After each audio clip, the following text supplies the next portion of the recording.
Hello बच्चों। हमने बेटा लास्ट क्लास में ये टॉपिक करा था, सॉल्युबिलिटी प्रोडक्ट और आयनिक प्रोडक्ट का डिफरेंस पढ़ा था। तो सॉल्युबिलिटी प्रोडक्ट का सिंबल जो है KSP होता है। आयनिक प्रोडक्ट का सिंबल एज सच कुछ नहीं होता। Ka भी आयनिक प्रोडक्ट में आता है, Kb भी आयनिक प्रोडक्ट में आता है, Kw भी आयनिक प्रोडक्ट में आता है। तो फर्क क्या है? ये यहाँ पे जो सॉल्युबिलिटी प्रोडक्ट है ये सैचुरेटेड सॉल्यूशन में है, ये कभी भी कर सकते हो, सैचुरेटेड हो चाहे अनसैचुरेटेड हो कभी भी कर सकते हो। जो हमारी KSP है इसकी वैल्यू कांस्टेंट रहती है एट कांस्टेंट टेम्परेचर।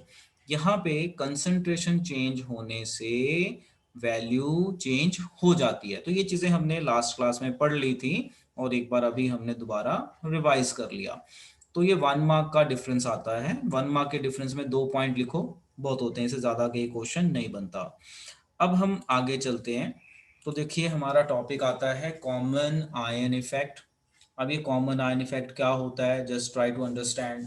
तो कॉमन आयन इफेक्ट समझाने से पहले एक बार आपको मैं एक वीक स्टूडेंट और स्ट्रॉन्ग स्टूडेंट की स्टोरी सुनाता हूँ, फिर मैं कॉमन आयन इफेक्ट समझाऊंगा क्या होता है। देखो, मान लो और ये दो भी कर लिया था स्टूडेंट है। हमने।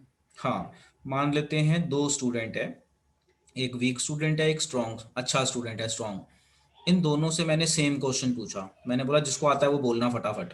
तो मैंने क्वेश्चन 1 पूछा, आता दोनों को था। वीक वाला नहीं बोलेगा, अच्छे वाले बच्चा बोलता है, क्योंकि वीक वाले को डर लगता है भी मेरा इसके साथ कंपैरिजन हो रहा है। फिर मैंने क्वेश्चन 2 पूछा, वो भी अच्छे बच्चे ने बताया, इसको भी आता था, इसने नहीं बताया। तो क्या होता है, इसे कहते हैं कॉमन आयन इफेक्ट। मैंने दोनों से कॉमन क्वेश्चन पूछे, बट ये अच्छे बच्चे की प्रेजेंस में वीक वाला डर जाता है, इसको आता है तो भी नहीं बोलता ये। यानी ये आते हुए भी अपने आप को एक्सप्रेस नहीं कर पाता in the presence of strong, even the questions are same. तो ऐसा ही हमारा कॉमन आयन इफेक्ट में होता है। क्या होता है कॉमन आयन में? पहले तो आप इसके नाम का मतलब देखो, कॉमन आयन इफेक्ट। तो अगर आप यहाँ पे देखोगे तो ये कॉमन आयन है, इसका इफेक्ट क्या आ रहा है, बस वही चीजें हम पढ़ रहे हैं। सो देखो, सपोज आपके पास एक वीक एसिड है, आपने उसको पानी में डाला तो उसके आयंस बन जाएंगे। अब आपने उसमें थोड़ा सा स्ट्रॉन्ग एसिड डाल दिया। आपने इसको पहले बनाया वीक एसिड को, साथ में आपने थोड़ा सा स्ट्रॉन्ग एसिड डाल दिया। जैसे ही आप स्ट्रॉन्ग एसिड डालोगे तो स्ट्रॉन्ग एसिड के आयंस तो एकदम से बनेंगे ज्यादा, इसके तो कम बनते हैं। तो इसको ज्यादा आयन बनने के कारण, क्योंकि ये कॉमन आयन है, कॉमन आयन होने के कारण इसको लगेगा कि H प्लस ज्यादा बन गया, तो ये अपनी रिएक्शन को बैक कर देगा ताकि H प्लस कम हो जाए, यानी जो टूट रहा था वो टूटना कम हो जाएगा। बस इसी को कहते हैं कॉमन आयन इफेक्ट। बिल्कुल। तो क्या होता है कॉमन आयन इफेक्ट? कि in the presence of, when we dissolve weak acid and in the presence of what we say strong acid having common ion, तो जो वीक एसिड है वो अपनी डिसोसिएशन को कम कर देता है because of common ions. This concept is called common ion effect. अब डेफिनेशन देखो कितनी सिंपल है। The decrease in degree of dissociation of weak electrolyte, है ना, कि आपने वीक इलेक्ट्रोलाइट डाला, साथ में स्ट्रॉन्ग डाल दिया, तो जो वीक है वो अपना टूटना बंद कर देगा, अपनी उल्टा हो जाएगा, डिसोसिएशन नहीं करेगा, है ना, सप्रेस कर देगा, डिक्रीज कर देगा। हैविंग कॉमन आयन, ऐसा क्यों होता है? क्योंकि लीच एटर्स प्रिंसिपल लग जाएगा, H प्लस की कंसंट्रेशन बढ़ जाएगी, तो वो रिएक्शन को बैकवर्ड कर देगा, तो आयंस बनने बंद हो जाएंगे वीक के। तो कॉमन आयन होने के कारण वीक वाला अपनी डिसोसिएशन को रोक देता है। This concept is called common ion effect. एक बार दोबारा देखो, the decrease in degree of dissociation of weak electrolyte in solution on being mixed with strong electrolyte having common ion is known as common ion effect। तो आप इसे अपनी language में बना सकते हो कि when we dissolve weak acid in a solution and we add strong acid in small amount, then the having common ions, then the weak acid dissociation या degree of dissolution will decrease due to the presence of common ions. This concept is known as common ion effect. तो ये भी एक example है, ये भी एक example है। देखो ये एसिटिक एसिड है, वीक होता है, तो एसिटिक एसिड टूटेगा तो ये दो आयंस बनाएगा। आप इसमें स्मॉल अमाउंट में थोड़ा सा एसिड डाल दो, HCl, तो H प्लस और इसका H प्लस कॉमन हो गया, तो जो एसिटिक एसिड है वो टूटना बंद हो जाएगा, यानी रिएक्शन को बैकवर्ड कर लेगा। This concept is called common ion effect. Sir okay. हो गया था नोट एक आध हाँ पिछली ओके क्लास बेटा, में। आगे चलते हैं, we are just revising as well.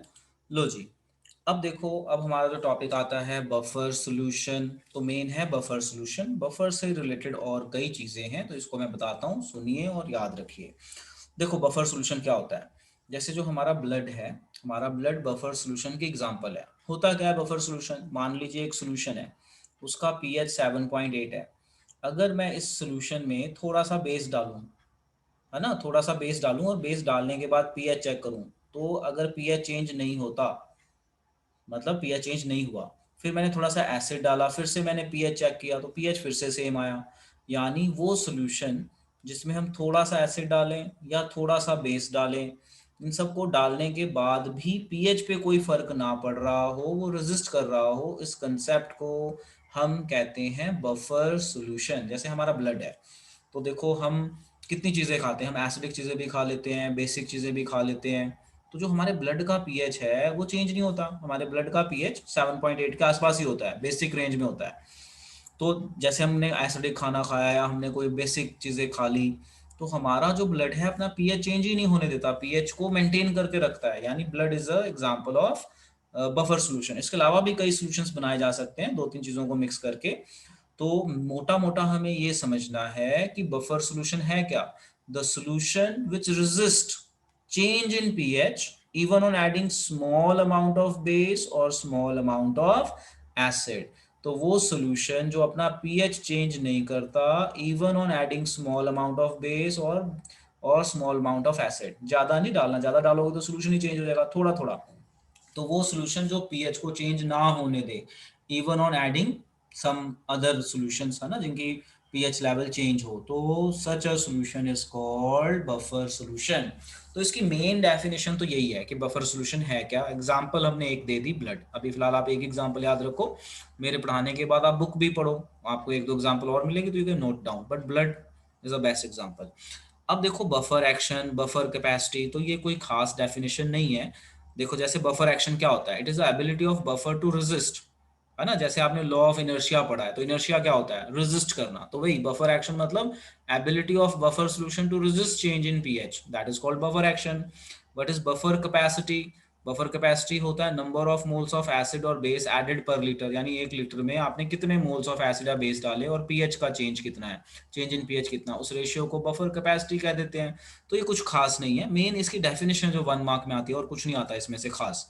Extra book में बहुत सी चीजें मिलेंगी, आप अपनी नॉलेज के लिए कर सकते हो, बट वो आपके पेपरों के लिए इंपॉर्टेंट बेटा नहीं है, बट आप अपनी नॉलेज बढ़ा सकते हो। जैसा मैंने बताया, इस चैप्टर में बच्चों को बहुत प्रॉब्लम आती है, तो वो सारी प्रॉब्लम धीरे धीरे सॉल्व सॉर्ट आउट होंगी, एक बार पढ़ने से, दो बार पढ़ने से नहीं होंगी। आप इसको बार बार पढ़ो, 3 4 बार 6 बार प्रैक्टिस करो, फिर 10 दिन के गैप के बाद पढ़ो एक्स्ट्रा बुक से भी, तो समझ में आ जाएगा। अभी तो जो मैं बता रहा हूँ उसको ध्यान रखो। अब जैसे एसिडिक बफर और बेसिक बफर क्या है, जैसे मान लो ये बफर सॉल्यूशन है, इसका जो पीएच है बेसिक रेंज में है, तो वो बफर सॉल्यूशन जिसका पीएच बेसिक रेंज में हो उसे बेसिक बफर कहते हैं। जिसका पीएच एसिडिक रेंज में हो, मतलब लेस देन 7 हो, उसे हम एसिडिक बफर कहते हैं।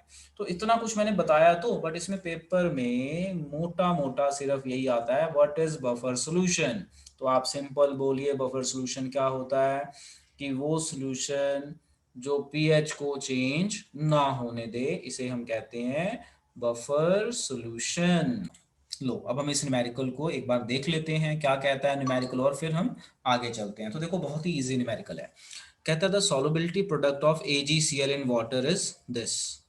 ठीक है, ध्यान से देखना कि solubility product of AgCl in water is this, calculate solubility in 0.01 molar NaCl aqueous solution।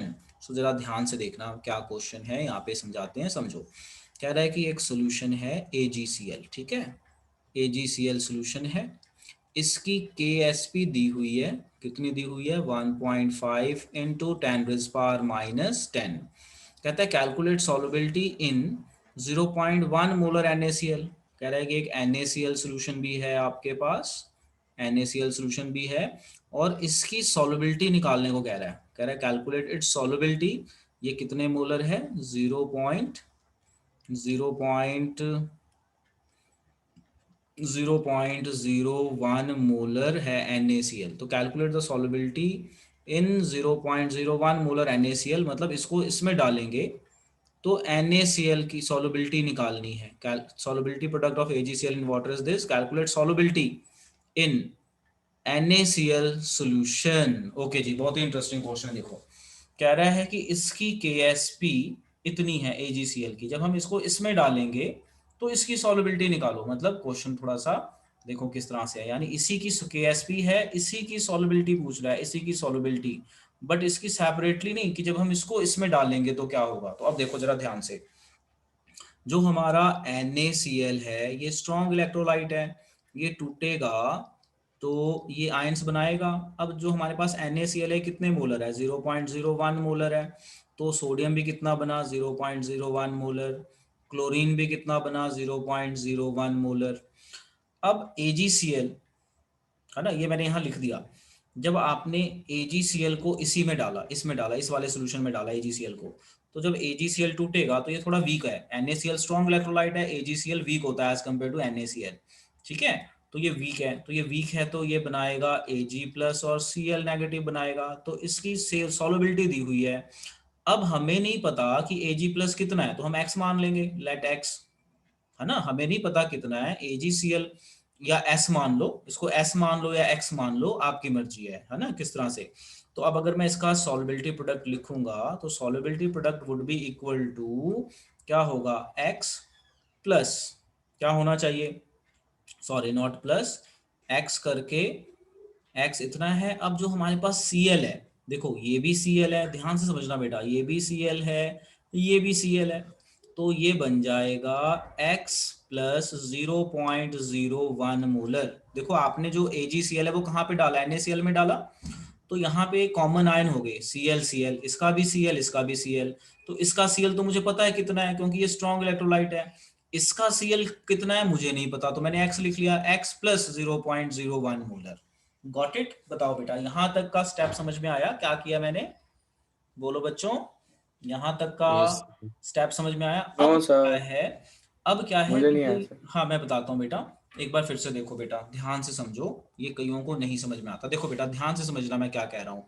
अंकित सुनो, NaCl कौन सा इलेक्ट्रोलाइट है, स्ट्रॉन्ग, बोलो ठीक है यहाँ तक। NaCl कौन सा बेटे, यस। स्ट्रॉन्ग है। तो स्ट्रॉन्ग का मतलब है कि जितनी NaCl की वैल्यू होगी उतनी ही इसके Cl की वैल्यू होएगी, होएगी बेटा। हाँ जी सर। अच्छा, अब हमने यस सर। इसके अंदर AgCl डाल दिया, यानी 2 Cl हो गए ना बेटा, 2 Cl। Yes sir. तो हाँ जी इस, सर। हाँ इस Cl को हमने x मान लिया है और इस Cl की वैल्यू है, यानी टोटल Cl कितना हुआ, 0.01 हाँ ना, यानी टोटल एक्स Cl हो प्लस। गया x प्लस, समझ में आया ना, कितना हो जाएगा हाँ जी total, sir. x plus this.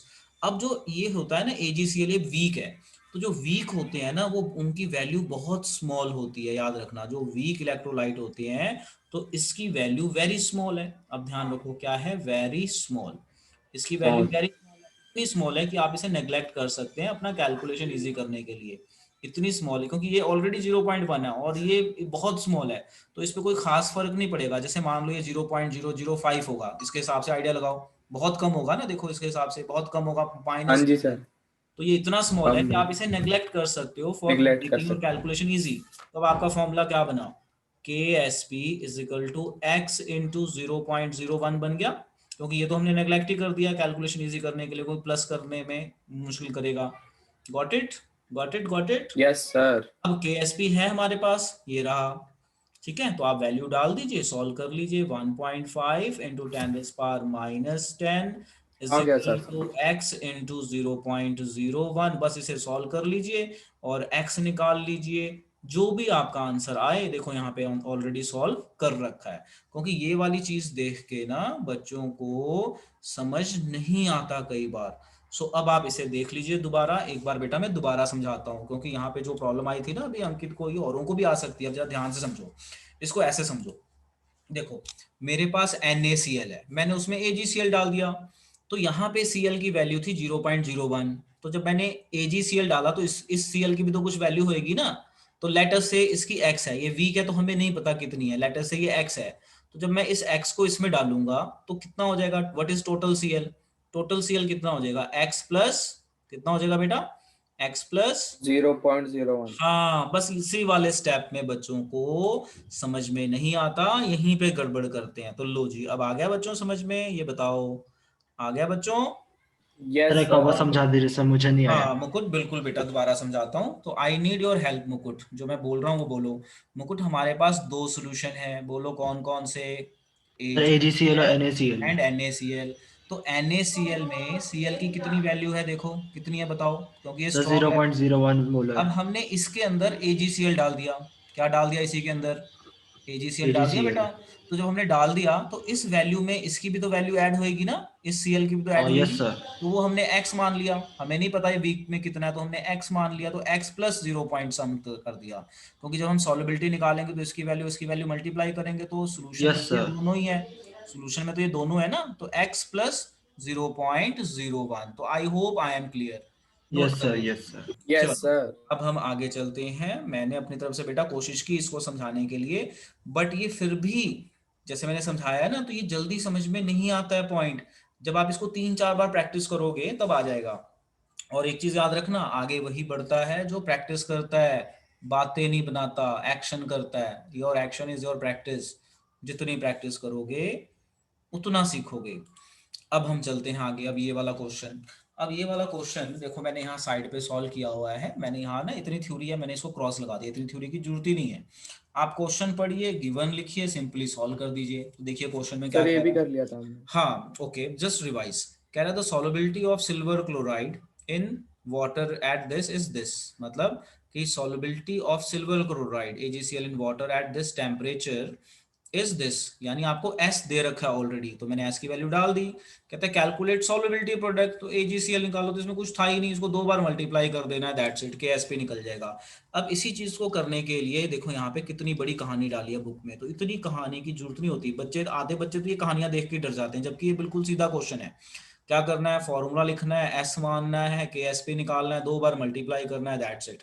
तो बस इस क्वेश्चन को आप 2 बार मल्टीप्लाई कर लीजिए। तो 2 बार मल्टीप्लाई करेंगे तो आपका आंसर 1.12 इंटू 10⁻⁻10 के आसपास आ जाएगा। तो ये क्वेश्चन भी हमने लास्ट टाइम कर लिया था। तो एक बार देख लीजिए, देख के डन बोलिए। लो बेटा देखो, अब ये एक नया क्वेश्चन है। अब आप इस क्वेश्चन को देखिए, समझिए जरा कैसे होता है। तो मैं यहाँ पे आपको क्वेश्चन पढ़ के गिवन बताता हूँ, फिर you can solve this question. तो ये भी बड़ा अच्छा क्वेश्चन है। Let's try to understand this question. देखो जी, कह रहा है calculate solubility of barium sulphate, यानी बेरियम सल्फेट निकालना है। ध्यान से देखना कि आपको कह रहा है बेरियम सल्फेट की सॉल्युबिलिटी निकालो। ध्यान से, बेरियम सल्फेट की क्या निकालो, solubility. Okay, of 0 point in 0.05 molar in barium chloride. अच्छा, इसको किसके अंदर डाल दिया है, इसको डाल दिया है बेरियम क्लोराइड के अंदर। और इसकी कंसंट्रेशन हमें दी हुई है 0.05 मोलर। देखो बिल्कुल वैसे ही जैसे हम पीछे क्वेश्चन पढ़ के आए। KSP ऑफ BaSO4, इसकी KSP भी दी हुई है। कितनी दी हुई है, 1.1 इंटू 10⁻⁻10।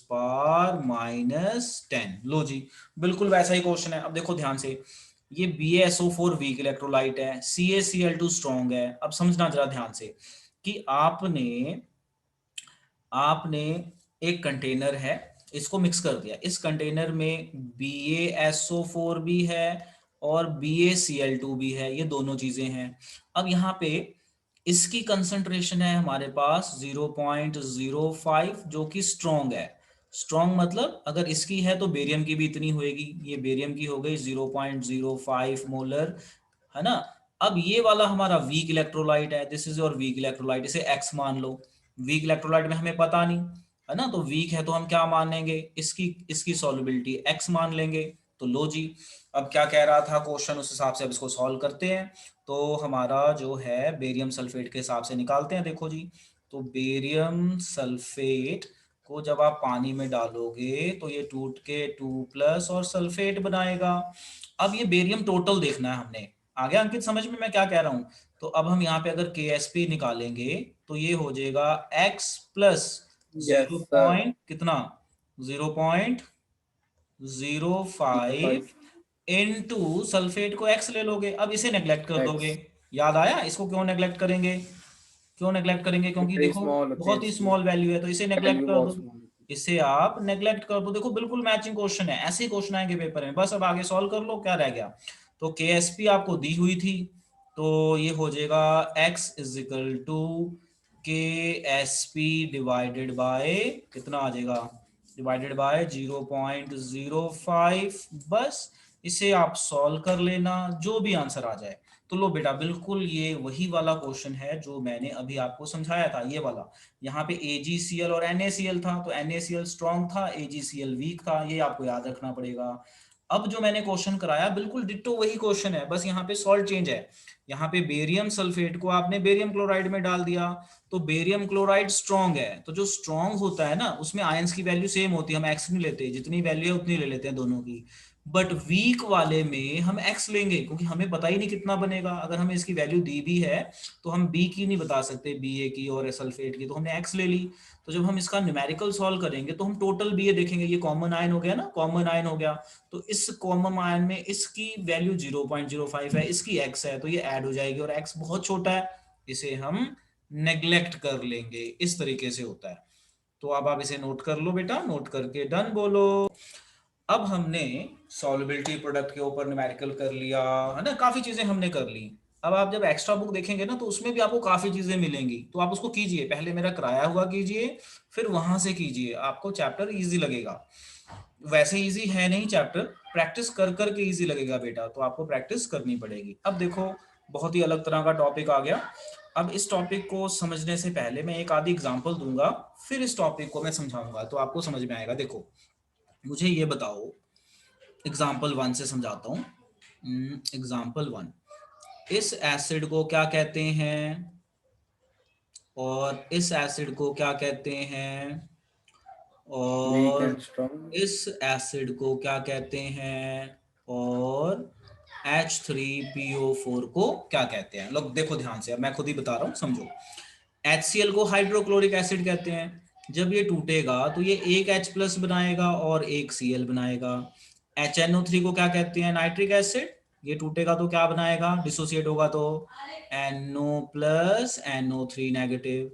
H2SO4 को डालेंगे पानी में तो ये टूट के कितने H प्लस बनाएगा बेटा, बताओ कितने बनाएगा, टू बोल दो भाई, कितने बनाएगा। टू से हाँ, टू। दो सर, दो। 2, हाँ बिल्कुल सही, आपको यहाँ पे दिख रहा है जो आपने 2 बोला, यस। तो इसको मैं इरेज करके थोड़ा सा दूर कर देता हूँ, सल्फेट -2। अच्छा, ये टूटेगा तो कितना बनाएगा ये वाला एसिड, इसे कहते हैं फॉस्फोरिक एसिड।